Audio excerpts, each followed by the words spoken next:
Bar & Beats, c'est un montage musical de 20 minutes, réalisé avec un ami musicien. L'idée était de composer une barre inspirée de musique, en tout cas avec des musiques contemporaines, des musiques des 50 dernières années, et d'en faire un mix sur mesure, adapté évidemment aux exercices. Nous avons utilisé un logiciel qui s'appelle Pro Tools, et ce logiciel contient une fonction qui s'appelle Bar & Beats, justement. Bar en anglais voulant dire mesure et beats tempo. J'ai décidé de le filmer et de présenter cette barre avec 2 danseuses. Dans le cadre de mon diplôme d'enseignement, je trouvais ça intéressant de travailler sur la barre, qui est un vrai outil de travail, qui est le quotidien du danseur, et qui peut être parfois contraignant, mais ça reste quand même l'essence même de la basse classique. J'ai voulu créer une barre alternative et en faire un nouvel outil pédagogique, si on peut dire.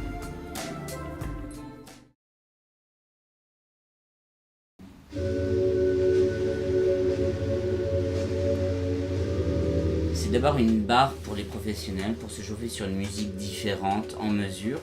Donc une barre pour les danseurs classiques et contemporains. D'ailleurs, dans la vidéo, vous pourrez voir une danseuse classique et une danseuse contemporaine. C'est aussi destiné aux jeunes et aux enfants, donc tout à fait adapté aux conservatoires et aux écoles de danse privées.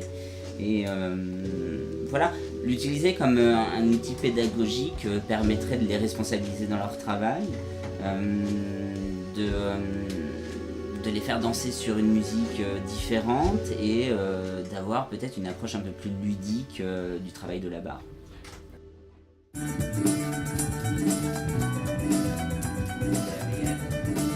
Dans le cadre de mes 10 heures d'observation, par exemple dans la classe de Bertrand Barrena en 6e division, les petits étaient en train de faire un exercice de grand battement sur demi-pointe, ce qui n'est pas évident à leur âge parce qu'ils avaient 11 ans quand même. Et ils n'y arrivaient pas, ils grimaçaient tous un petit peu et tout d'un coup le pianiste a changé de musique pour mettre Star Wars et on a commencé à voir l'exercice prendre une tournure différente. Ils ont commencé à sourire, ils étaient beaucoup plus légers, beaucoup plus tenus et rien que le fait d'entendre la musique de Star Wars, en fait ça les a complètement... ça les a fait passer au-delà de la technique de la danse. Ils ont un peu transcendé la technique, justement.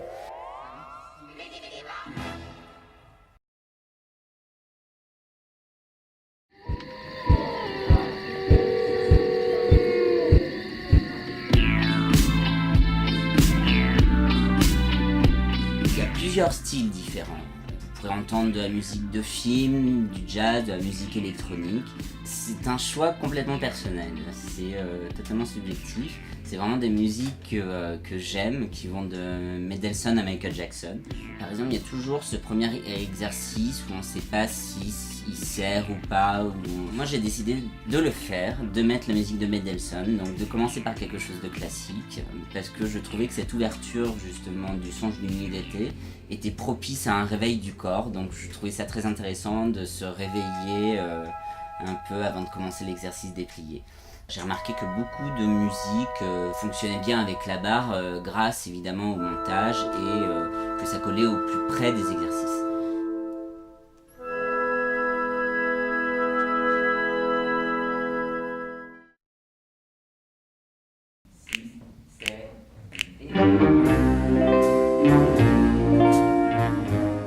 Le but principal, c'est justement que l'élève soit acteur de son propre travail, vraiment acteur de sa barre.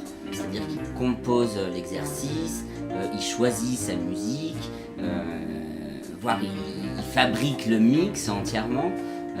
Donc il y a une réelle interactivité, évidemment tout ça est sous l'égide du professeur.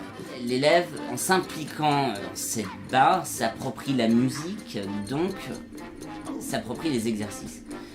Ils peuvent très bien réécouter le mix sur leur MP3 et donc repenser à la barre.